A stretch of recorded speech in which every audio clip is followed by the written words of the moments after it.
Hello students, how are you? I hope all of you are fine. Student, today we are going to discuss a new topic of class 12 physics, that is drift velocity and relaxation time. You know, or we can say mechanism of electric current flow through a conductor. मतलब एक conductor में से जब electric current flow होता है तो उसका क्या मैकेनिज्म है, क्या मैकेनिक्स है, किस तरीके से करंट फ्लो होता है, उसके बारे में डिस्कस करेंगे। तो उसी में दो टर्म्स आते हैं, drift velocity and one is relaxation time. तो बेसिकली हम क्या ऑब्जर्व करते हैं, किसी भी कंडक्टर को दो केस में हम ऑब्जर्व करते हैं। First case without electric field, no electric field, जब उस पे कोई इलेक्ट्रिक फील्ड होता ही नहीं है उस कंडीशन में उसको ऑब्जर्व करते हैं। And second with electric field, with electric field मतलब उस पे जब हम एक एक्सटर्नल इलेक्ट्रिक फील्ड अप्लाई करेंगे तो उस कंडीशन में उसको ऑब्जर्व करेंगे किस तरीके के फिनोमेना उसके अंदर होता है, ठीक है ना। तो let's see we have a conductor,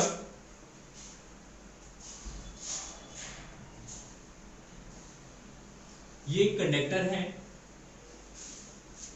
clear. इसका एंड ए और ये वाला एंड बी है और इस कंडक्टर के अंदर नंबर ऑफ फ्री इलेक्ट्रॉन्स होते हैं। तो अगर हम ऑब्जर्व करें या इसको अगर बताएं तो इसके अंदर लगभग अप्रोक्सीमेटली 10⁻28 इलेक्ट्रॉन पर मीटर क्यूब होता है, फ्री इलेक्ट्रॉन्स होते थे। मतलब कोई भी कंडक्टर होता है, चाहे वो आपका कॉपर हो, एल्यूमिनियम हो, आयरन हो, कोई भी कंडक्टर है, उस कंडक्टर के अंदर अप्रोक्सीमेटली 10⁻28 पर मीटर क्यूब इलेक्ट्रॉन जो है वो होते हैं, फ्री इलेक्ट्रॉन्स होते हैं। और ये जो फ्री इलेक्ट्रॉन्स होते हैं इसके अंदर, ये फ्री इलेक्ट्रॉन्स कंडक्टर के अंदर रैंडमली थर्मल वेलोसिटी से क्या करते हैं, मूव करते हैं। ये लेट्स सी, ये सारे इलेक्ट्रॉन्स हैं, ठीक ना। तो ये सारे जो इलेक्ट्रॉन्स होते हैं विदाउट इलेक्ट्रिक फील्ड, ये क्या करते हैं, रैंडमली अलग अलग डायरेक्शन में क्या करते हैं, मूव करते हैं। तो इनकी जो थर्मल वेलोसिटी होती है लगभग 10⁵ मीटर पर सेकंड से 10⁶ मीटर पर सेकंड होती है। मतलब इस रेंज में होती है इसकी थर्मल वेलोसिटी, जितने भी इलेक्ट्रॉन्स इसके अंदर मूव करते हैं, थर्मल वेलोसिटी है, ठीक है। तो इन इलेक्ट्रॉनों का जो मोशन होता है वो क्या होता है, रैंडमली होता है, अलग अलग डायरेक्शन में क्या करते हैं, ये मूव करते हैं इस तरीके से कंडक्टर के अंदर। लेट्स सी, इस तरीके से क्या होता है, इसका रैंडम मोशन होता है, जिगजैग मोशन होता है। या हम इसको ऐसे कह सकते हैं कि जैसे हमारे पास अगर एक चैम्बर के अंदर गैसेस को फिल करते हैं तो गैसेस पार्टिकल्स या गैसेस मॉलिक्यूल्स जिस डायरेक्शन में या जिस वे में उसके अंदर मूव करते हैं उसी तरीके से कुछ ये इसके अंदर फ्री इलेक्ट्रॉन्स भी मूव करते हैं, ठीक है।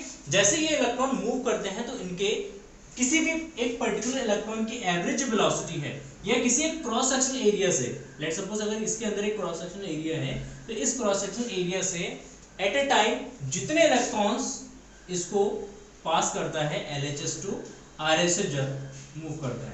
मान लेते हैं कि 1 सेकेंड में इस कंडक्टर के किसी भी क्रॉस सेक्शन एरिया से 2 इलेक्ट्रॉन लेफ्ट हैंड साइड से कहां मूव कर रहे हैं, राइट हैंड साइड की तरफ, मतलब A टू B मूव कर रहा है। तो उसी इंस्टेंट में 2 इलेक्ट्रॉन जो है इसी क्रॉस सेक्शन एरिया में क्या होता है, राइट हैंड से लेफ्ट हैंड की तरफ मूव करते हैं। तो इससे क्या होता है कि इस कंडक्टर के किसी भी पर्टिकुलर क्रॉस सेक्शन एरिया से जो चार्ज फ्लो होता है, नेट फ्लो ऑफ चार्ज कितना होता है, 0 होता है, ठीक है। मतलब किसी भी पर्टिकुलर क्रॉस सेक्शन एरिया से किसी इंस्टेंट या किसी टाइम ड्यूरेशन में जितना चार्ज फ्लो होगा तो net of flow of charge कितना होता है, 0 होता है। क्यों?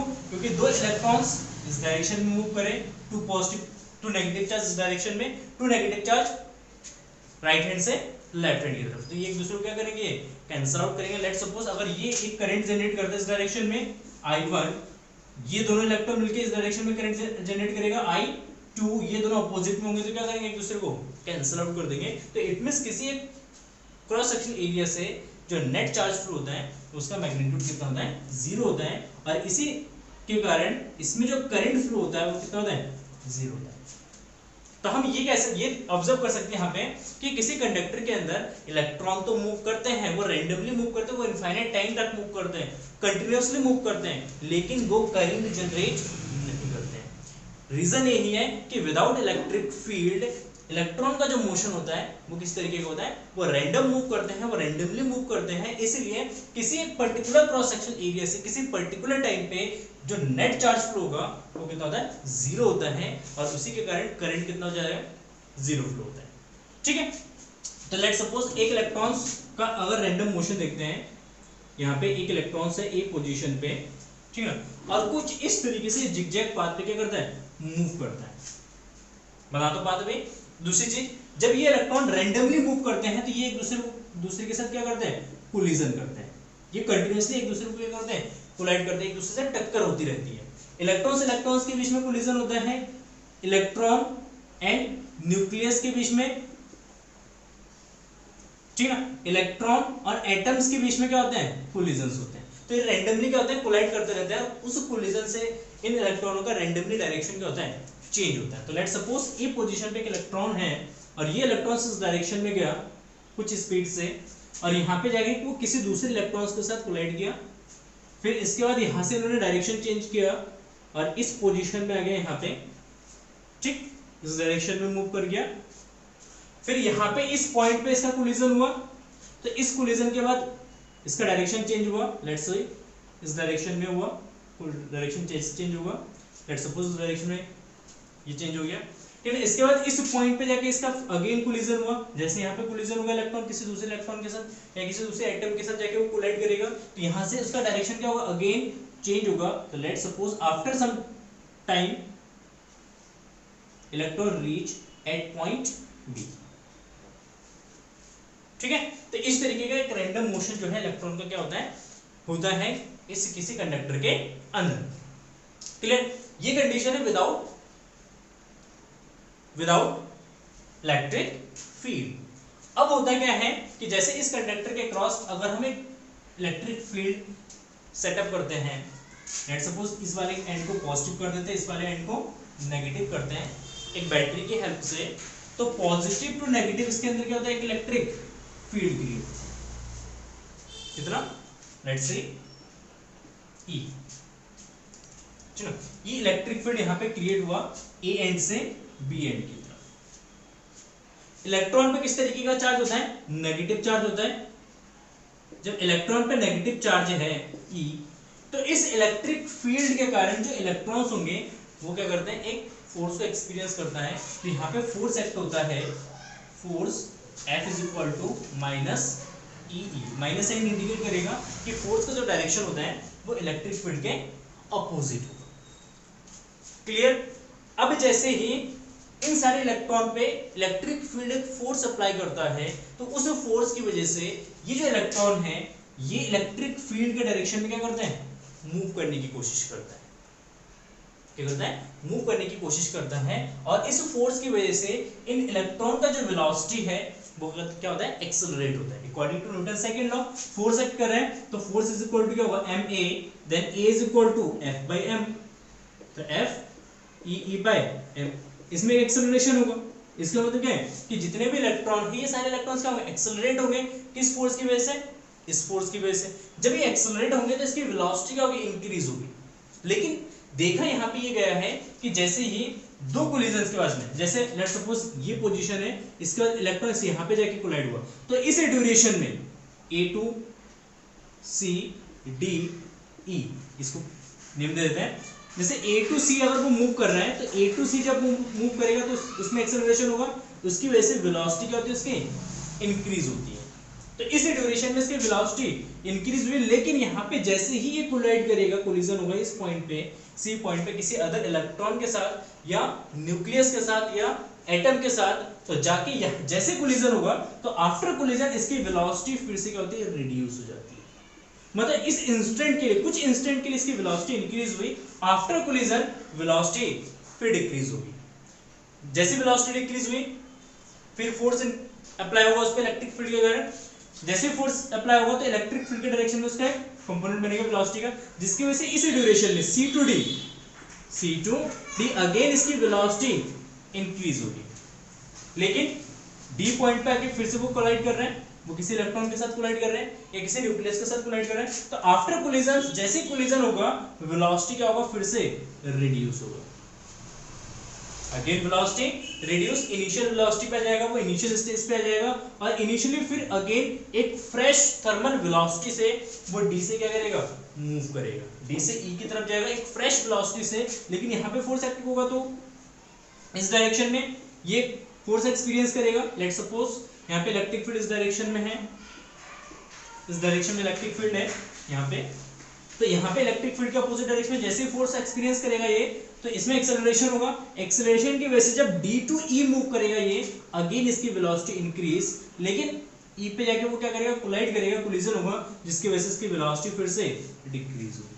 तो इसका मतलब कुछ इंस्टेंट के लिए वेलोसिटी इंक्रीज हो रहा है, लेकिन आफ्टर कोलिजन जैसे कोलाइड कर रहा है वो किसी दूसरे पार्टिकल के साथ, तो उसकी वेलोसिटी अगेन क्या हो रहा है, डिक्रीज हो रहा है। तो इसका मतलब है कि इस फोर्स की वजह से इलेक्ट्रॉन की जो स्पीड है या उसकी वेलोसिटी है उस पे कोई एक्सेलरेशन क्रिएट नहीं हो पा रहा है।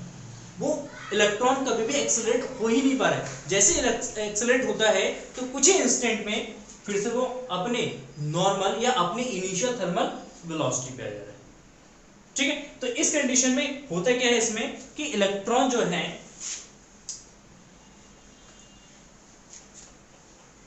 इस कंडीशन में, लेट्स सी अगर यहाँ पे इलेक्ट्रिक फील्ड अप्लाई कर रहे हैं यहाँ पे, तो ये तो इसका इनिशियल पाथ हो गया, इनिशियल पाथ, ठीक है, जब हमने इलेक्ट्रिक फील्ड अप्लाई नहीं किया।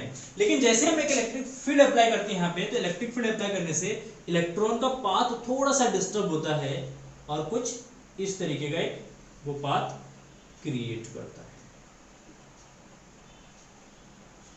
और वो इलेक्ट्रिक फील्ड के कारण वो क्या करता है, लेट्स सी ये जो डॉटेड लाइन हमने ड्रॉ किया है ये पाथ है फाइनल पाथ, फाइनल पाथ, ठीक है, ये फाइनल पाथ है डॉटेड लाइन वाला। अगर इस पाथ की वजह से अगर देखें तो इलेक्ट्रिक फील्ड जब हमने अप्लाई किया है तो इस इलेक्ट्रिक फील्ड के कारण इलेक्ट्रॉन जो है वो अपनी इनिशियल पोजीशन से थोड़ा सा क्या हो रहा है, डिस्प्लेस हो रहा है इलेक्ट्रिक फील्ड के अपोजिट डायरेक्शन में। कितना, लेट्स से डेल्टा एक्स। तो पहले वो बी पोजीशन पे पहुंच रहा था विदाउट इलेक्ट्रिक फील्ड, लेकिन जैसे हमने इलेक्ट्रिक फील्ड अप्लाई किया है वो बी से कहां पहुंच गया, बी डैश पोजीशन में। जैसे बी डैश पोजीशन में पहुंचा, इसका मतलब इसमें कुछ एक नेट डिस्प्लेसमेंट हुआ। ये डिस्प्लेसमेंट किसकी वजह से आया, इलेक्ट्रिक फील्ड के कारण आया। और लेट्स से ये जो डिस्प्लेसमेंट आया ये कितने ड्यूरेशन में, डेल्टा टी ड्यूरेशन में। तो इसका मतलब डेल्टा टी ड्यूरेशन में डेल्टा एक्स डिस्प्लेसमेंट हुआ, then delta X by delta T that is equal to V. तो यहाँ पे जो इलेक्ट्रॉन है वो इलेक्ट्रॉन इलेक्ट्रिक फील्ड के अपोजिट डायरेक्शन में एक स्मॉल वेलोसिटी के साथ, ये स्मॉल सा वेलोसिटी होगा, स्मॉल वेलोसिटी के साथ क्या करेगा, वो ड्रिफ्ट करेगा। क्या करेगा, ड्रिफ्ट करेगा, किसके डायरेक्शन में, इलेक्ट्रिक फील्ड के अपोजिट डायरेक्शन में। और जो स्मॉल सी वेलोसिटी है ये कांस्टेंट होता है, इसका वैल्यू कांस्टेंट होगा, ये एक्सेलरेट नहीं होगा, वो इस फोर्स के कारण एक्सेलरेट नहीं हो पा रहा है। ये कांस्टेंट वेलोसिटी से इलेक्ट्रॉन जो है इलेक्ट्रिक फील्ड के अपोजिट डायरेक्शन में मूव करता है। और इसी कांस्टेंट और स्मॉल जो वेलोसिटी है, इसी वेलोसिटी को हम कहते हैं drift velocity. This velocity is known as drift velocity. और ड्रिफ्ट वेलोसिटी का जो रेंज होता है ये लगभग होता है 10 टू की पावर -3 से 10 टू की पावर -4 मीटर पर सेकेंड। मतलब इलेक्ट्रॉन जो है वो 10 टू की पावर -3 से 10 टू की पावर -4 मीटर पर सेकेंड के एक स्मॉल एंड कांस्टेंट वेलोसिटी के साथ वो इलेक्ट्रिक फील्ड के अपोजिट डायरेक्शन में क्या करता है, ड्रिफ्ट करता है, वो आगे की तरफ बढ़ता रहता है। ठीक ना, पहले केस में विदाउट इलेक्ट्रिक फील्ड वो कुछ टाइम बाद मान सकते थे वो घूम फिर के अपने पोजीशन में आ जाता, यहां से घूम फिर के फिर से बाकी कोलाइड कर आके वो कहां आ जाता, ए पॉइंट पे आ जाता। लेकिन इलेक्ट्रिक फील्ड के कारण वो ए पोजीशन में नहीं पहुंच पाएगा, वो ए पोजीशन से कुछ डिस्प्लेस होगा इस ड्रिफ्ट वेलोसिटी के कारण। तो इसी तरीके से जब हम किसी कंडक्टर के क्रॉस हम एक इलेक्ट्रिक फील्ड बनाते हैं तो इलेक्ट्रिक फील्ड बनाने से इलेक्ट्रॉन जो है वो क्या करता है, इलेक्ट्रिक फील्ड के अपोजिट डायरेक्शन में ड्रिफ्ट करता है और उसे ड्रिफ्टिंग की वजह से इसमें करंट प्रोड्यूस होता है या करंट फ्लो होता है। क्या होता है, इसी इलेक्ट्रॉन की ड्रिफ्टिंग की वजह से इसमें करंट फ्लो होता है। क्लियर है? इतना आपको समझ आ गया होगा कि ड्रिफ्ट वेलोसिटी क्या है और किस तरीके से यहाँ पे प्रोड्यूस होता है। और यहाँ पे दूसरी चीज मैं बता दूं, रिलैक्सेशन टाइम हमने लिखा था, तो what is a relaxation time? Relaxation time the time period between two successive collision. Let's suppose C point पे कोलिजन हुआ एंड अगेन उसके कुछ टाइम बाद डी पोजीशन पे कोलिजन हुआ, तो दो कोलिजन हुआ ना, तो दो कोलिजन के बीच का जो एवरेज टाइम पीरियड है, the time period between two successive collision is known age relaxation time. मतलब इस दो पीरियड के, दो कोलिजन के बीच का जो टाइम इंटरवल है, जितने टाइम बाद वो कोलिजन कर रहा है, तो उसका जो एवरेज टाइम होगा उसको हम ले लेंगे रिलैक्सेशन टाइम। और किसी भी फ्री इलेक्ट्रॉन का मेटल के अंदर का जो रिलैक्सेशन टाइम होता है ये लगभग होता है 10⁻⁻14 सेकंड। बहुत ही कम शॉर्ट ड्यूरेशन होता है ये, मतलब बहुत ही कम शॉर्ट ड्यूरेशन में ये क्या करता है, कोलिजन्स करता है, कोलाइड करता है। इसका मतलब ये समझ सकते हैं कि 1 सेकंड में ये लगभग 10⁻14 कोलिजन करता है। मतलब एक फ्री इलेक्ट्रॉन एक सेकंड में लगभग कितना 10⁻14 कोलिजन्स करता है। क्लियर है? अब देखो यहाँ पे थ्योरी कैसे बनाई गई है, इसको एक्सप्लेन करने के लिए थ्योरी किस तरीके से बनाई गई है। होता तो इस तरीके का है, इलेक्ट्रिक फील्ड जब हम अप्लाई करेंगे तो इलेक्ट्रॉन का जो मोशन होगा वो रैंडम होगा। कैसा होगा? रैंडम होगा। तो रैंडम मोशन जो है इलेक्ट्रॉन का, वो इलेक्ट्रिक फील्ड अगर अप्लाई नहीं कर रहे हैं तो भी उसका मोशन कैसा होगा? रैंडम होगा।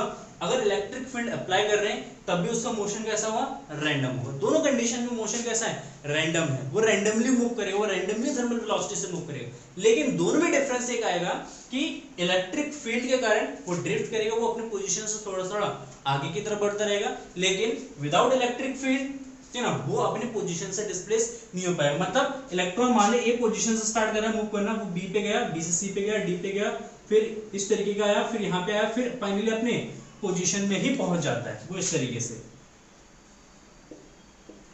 रैंडमली वो मूव करते करते कभी ना कभी, चाहे वो 1 आवर्स बाद या 10 मिनट बाद या 1 सेकंड बाद, वो अपने पोजीशन में ही पहुंचेगा, इनिशियल अपने पोजीशन में पहुंचेगा और इसका डिस्प्लेसमेंट जो होगा यहाँ पे वो कितना होगा? 0 होगा, जिसके कारण इलेक्ट्रॉन करंट जनरेट नहीं करता है। लेकिन इलेक्ट्रिक फील्ड अप्लाई करने से वो अपने पोजीशन से क्या हुआ? थोड़ा सा डिस्प्लेस होगा। ठीक है ना? तो यहाँ पे एक सिंपलेस्ट थ्योरी डेवलप की जाती है करंट के लिए कि जब हम किसी भी कंडक्टर के क्रॉस एक इलेक्ट्रिक फील्ड अप्लाई करते हैं, किसी भी कंडक्टर के अक्रॉस एक इलेक्ट्रिक फील्ड अप्लाई करेंगे तो उस इलेक्ट्रिक फील्ड के कारण जो उस कंडक्टर के अंदर इलेक्ट्रॉन है, फ्री इलेक्ट्रॉन है, वो फ्री इलेक्ट्रॉन्स क्या करता है? एक फोर्स एक्सपीरियंस करता है। लेट्स सी इस तरीके का ये कंडक्टर है,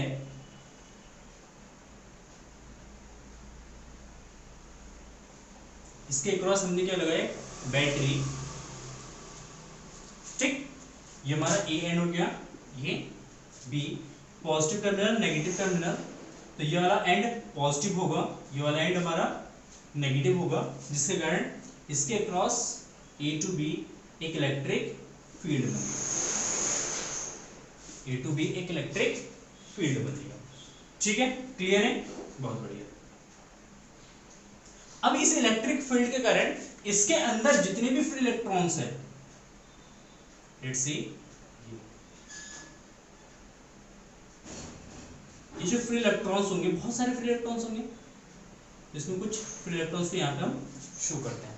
तो इस इलेक्ट्रिक फील्ड के कारण ये फ्री इलेक्ट्रॉन्स एक फोर्स एक्सपीरियंस करेगा, F = QE, मतलब UEE, इतना फोर्स एक्सपीरियंस करेगा, और इस फोर्स के कारण ये सारे फ्री इलेक्ट्रॉन्स ड्रिफ्ट करेंगे इलेक्ट्रिक फील्ड के अपोजिट डायरेक्शन में। तो हम यहाँ पे इस तरीके का मोशन दिखाते हैं कि इलेक्ट्रॉन जो है एक लीनियर पाथ पे,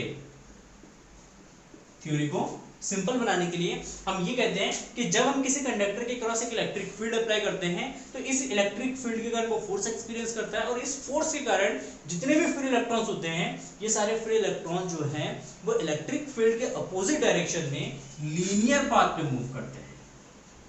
कैसे, किस पाथ में? लीनियर पाथ में मूव करते हैं। ठीक है, इसका पाथ कैसा होता है? लीनियर पाथ होता है। ऐसा हमें थ्योरी डेवलप किया है ताकि इसको समझने में आसानी हो। ठीक है, लेकिन एक्चुअल में रियल में इसका पाथ कैसा होता है? जिगजैग होता है, रैंडम होता है। लेकिन हम ऐसा मानते हैं इलेक्ट्रिक फील्ड अप्लाई करेंगे तो पाथ कैसा हो जाएगा? लीनियर हो जाएगा। और इसे लीनियर पाथ के कारण इलेक्ट्रॉन जो है वो केवल राइट हैंड से लेफ्ट हैंड की तरफ या इलेक्ट्रिक फील्ड के अपोजिट डायरेक्शन में ही मूव करता है। तो इसका मतलब इसमें अगर इस कंडक्टर के क्रॉस अगर कहीं भी एक क्रॉस सेक्शन एरिया ले लेंगे तो इस क्रॉस सेक्शन एरिया से इलेक्ट्रॉन इस डायरेक्शन में ही मूव करेगा, कोई भी इलेक्ट्रॉन इस डायरेक्शन में मूव नहीं करेगा। तो इससे क्या होगा कि किसी इंस्टेंट इस क्रॉस सेक्शन एरिया से कुछ चार्ज पास होगा। लेट्स से टी टाइम में अगर क्यू चार्ज पास हो रहा है तो क्यू बाई टी, और इसकी बेसिस में क्या जनरेट होगा? करंट जनरेट होगा। ठीक है ना, तो इस तरीके से कंडक्टर के क्रॉस क्या होता है? करंट है, फ्लो होने लगता है। क्लियर है? नाउ तो ड्रिफ्ट वेलोसिटी अगर को डिफाइन करेंगे तो drift velocity, the velocity gain by a free electron as the average velocity, the average velocity gained by the free electrons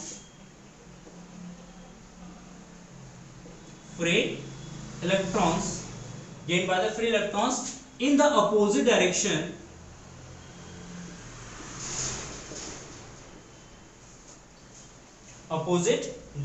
to the electric field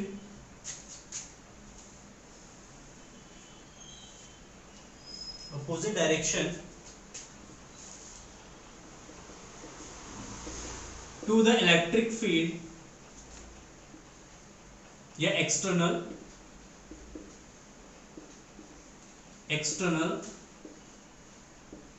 applied electric field is called drift velocity, और इसको represent करते हैं VD से। किससे? इसको represent करेंगे V suffix में D। ठीक है, क्लियर है? इसका जो रेंज होता है, इसका जो रेंज होगा ये होता है 10⁻³ से 10⁻⁴ मीटर पर सेकेंड, इस रेंज का होता है। क्लियर है? तो ये हो गया हमारा ड्रिफ्ट वेलोसिटी। ठीक है, नेक्स्ट रिलैक्सेशन टाइम, इसको डिफाइन करेंगे रिलैक्सेशन टाइम। देखो relaxation time, the time period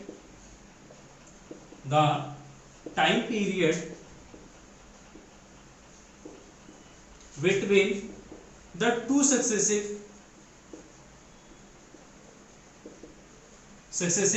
collision, the time period between the two successive collision या the average time period, इसमें यहां पे वर्ड यूज कर सकते हैं average time period between the two successive collision is known as या is called as relaxation time। Relaxation time, और relaxation time को हम रिप्रेजेंट करते हैं टाउ से। किसे रिप्रेजेंट करेंगे? इसको टाउ से रिप्रेजेंट करते हैं। उसका रेंज जो होता है रिलैक्सेशन टाइम का, इसका रेंज होता है 10⁻⁴ सेकेंड। ठीक है ना, मेटल में या कंडक्टर में इलेक्ट्रॉनों का जो रिलैक्सेशन टाइम होता है वो 10⁻⁴ होता है। ठीक है, क्लियर है? ठीक, और इस कंडीशन में हम ऐसा लेट कर देते हैं कि इलेक्ट्रॉन बहुत कम कोलाइड करता है और लीनियर पाथ पे मूव करता है। तो ये तो इसका डेफिनेशन। अब इसको निकालते हैं हम, इसको derivation. Now let's say let u1 u2 u3 dot dot un are the random velocity, random initial velocity, initial velocity of n, capital N free electron, free electrons. तो लेट करते हैं कि इसके अंदर जितने भी फ्री इलेक्ट्रॉन्स हैं, free electrons हैं, और उनकी जो इनिशियल रैंडम वेलोसिटी है या थर्मल वेलोसिटी है वो कितना u1 u2 u3 and un। Then average velocity जो इन इलेक्ट्रॉनों का जो एवरेज थर्मल वेलोसिटी होगा वो कितना होगा, 0। रीजन यही है कि जितने electrons left to right move करेगा, लेफ्ट टू राइट मूव करेगा, उतने ही इलेक्ट्रॉन राइट टू लेफ्ट भी मूव करेंगे। लेट्स सपोज अगर एक इलेक्ट्रॉन इस डायरेक्शन में मूव कर रहे हैं 10 मीटर पर सेकंड की velocity 10 to the power 5 metre per second की वेलोसिटी से, और एक इलेक्ट्रॉन इस डायरेक्शन में मूव करे 10 to the power 5 metre per second की वेलोसिटी से, तो इसकी वेलोसिटी नेगेटिव, इसका वेलोसिटी पॉजिटिव, तो इसकी एवरेज वेलोसिटी कितना हो जाएगा, 0 हो जाएगा ना। तो इस तरीके से फिर इलेक्ट्रॉनों की जो thermal velocity, average thermal velocity है, average velocity u bar is equal to u1 plus u2 plus u3 plus dot dot un divided by n and that is equal to 0। तो एवरेज थर्मल वेलोसिटी जो है वो कितना हो जाएगा, 0 हो जाएगा। ठीक, क्लियर है। अब जब इसमें हम F एक एक्सटर्नल फोर्स अप्लाई करेंगे तो इन इलेक्ट्रॉनों पे क्या होगा, एक एक्सेलरेशन क्रिएट होगा। ठीक है ना, कितना एक्सेलरेशन होगा वो निकाल देते हैं। Let E electric field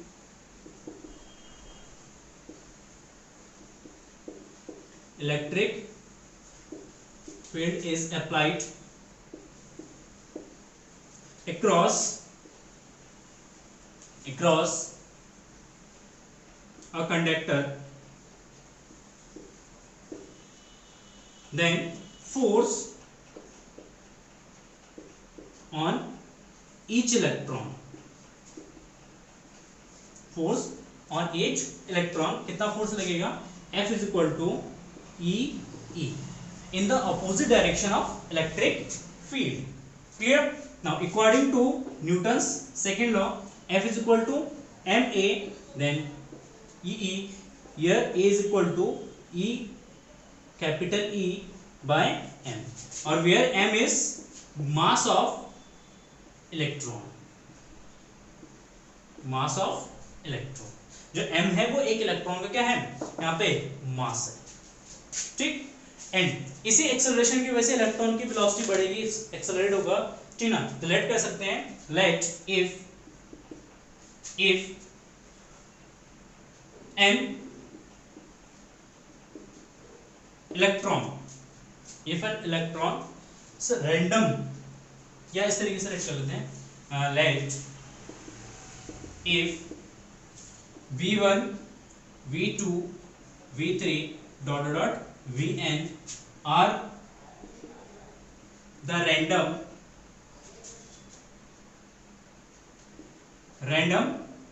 thermal velocity, final thermal velocity, then let कर लेते हैं कि जो हमारे पास इलेक्ट्रॉन है, उस इलेक्ट्रॉन जब एक्सेलरेट हुआ, ये इज इक्वल टू इतने एक्सेलरेशन से जब वो एक्सेलरेट हुआ, जब एक्सेलरेट होगा तो वेलोसिटी इंक्रीज होगा। जब वो वेलोसिटी इंक्रीज हुआ तो लेट्स सपोज कि v1 v2 v3 and vn ये जो है इसका रैंडम जो है फाइनल थर्मल वेलोसिटी है। Then v1 is equal to हो जाएगा u1, एक्सेलरेट किसमें हो रहा है, बिटवीन टू सक्सेसिव कोलिजन। यहाँ पे लेट्स सपोज इसका जो एक पॉइंट और बी पॉइंट के बीच में दो कोलिजन हुआ, पहले ए पॉइंट पे कोलिजन हुआ, जैसे इस पे कोलिजन हुआ यहाँ से इलेक्ट्रॉन निकला, इसके पास एक थर्मल वेलोसिटी है u1।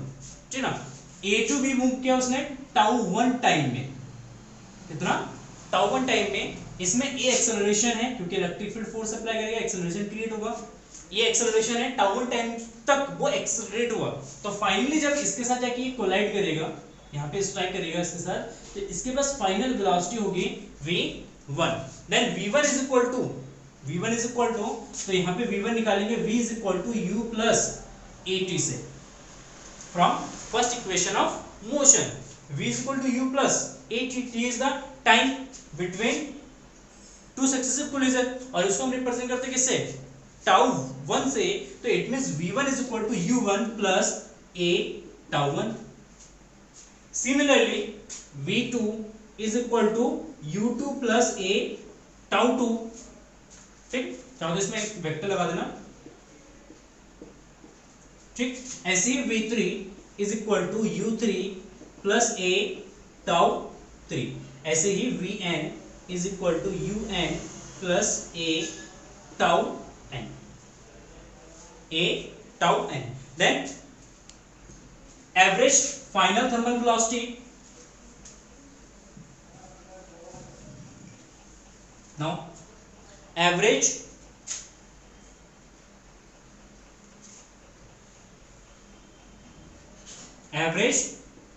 Final thermal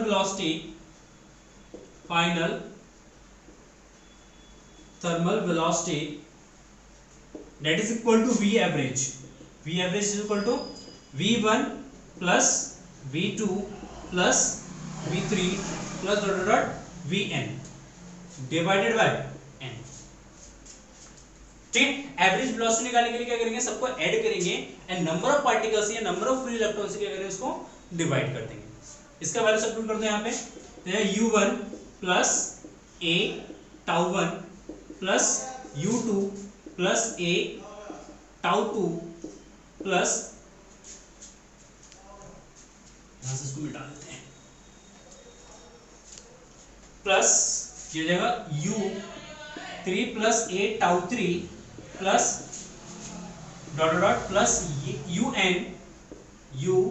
un plus a tau n और divided by n n1 by. ठीक है, तो u वाले टर्म्स को एक साथ ले लेना, तो 1 by n u1 plus u2 plus u3 plus dot dot un।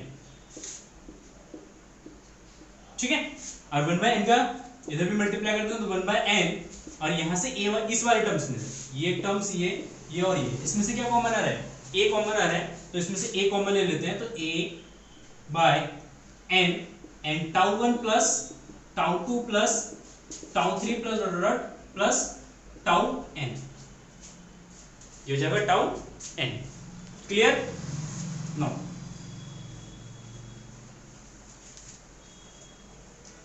देखो ये जो टर्म्स है, ये टर्म्स शो करेगा average initial thermal velocity. Average initial thermal velocity कितना होता है, किसी भी कंडक्टर के अंदर इलेक्ट्रॉनों का एवरेज थर्मल वेलोसिटी कितना होगा, 0 होगा, तो ये वाला टर्म्स हमारा हो जाएगा 0 प्लस, अच्छा tau 1 plus tau 2 plus tau 3 dot dot tau n divided by n, ये रिप्रेजेंट, तो ये वाला टर्म्स रिप्रेजेंट करेगा एवरेज रिलैक्सेशन टाइम को। तो ये इक्वेशन बनेगा हमारा 0 plus a into tau is average relaxation time. ठीक है, तो v average is equal to this and a is equal to e by m into tau. e का वैल्यू हम निकाल चुके हैं, e का वैल्यू कितना है, e बाय m, और ये जो एवरेज रिलैक्सेशन, एवरेज जो वेलोसिटी है, ये एवरेज वेलोसिटी, और इस एवरेज वेलोसिटी की अगर बात करेंगे तो ये एवरेज वेलोसिटी हमारा एक कांस्टेंट वेलोसिटी है और स्मॉल वेलोसिटी है, और इसी वेलोसिटी को हम कहेंगे drift velocity, and this is called as a drift velocity. ठीक, and drift velocity vd is equal to e by m into tau. ये हमारा एक्सप्रेशन हो जाएगा ड्रिफ्ट वेलोसिटी का। अगर हम बात करते हैं इसमें e की, तो हम इसको लिख सकते हैं what e is equal to, e किसकी वजह से प्रोड्यूस हो रहा है, कंडक्टर के क्रॉस पोटेंशियल के कारण। ठीक ना, पोटेंशियल जैसे कोई कंडक्टर है, इस कंडक्टर के क्रॉस अगर v पोटेंशियल अप्लाई करते हैं, इसकी लेंथ l है, then electric field e is equal to v by l। यहाँ पे सब्स्टिट्यूट करेंगे तो vd का और इक्वेशन मिलेगा, vd is equal to ev by ml into tau, ml into tau. ठीक है, क्लियर है? तो ये हमारा एक दूसरा इक्वेशन आ गया।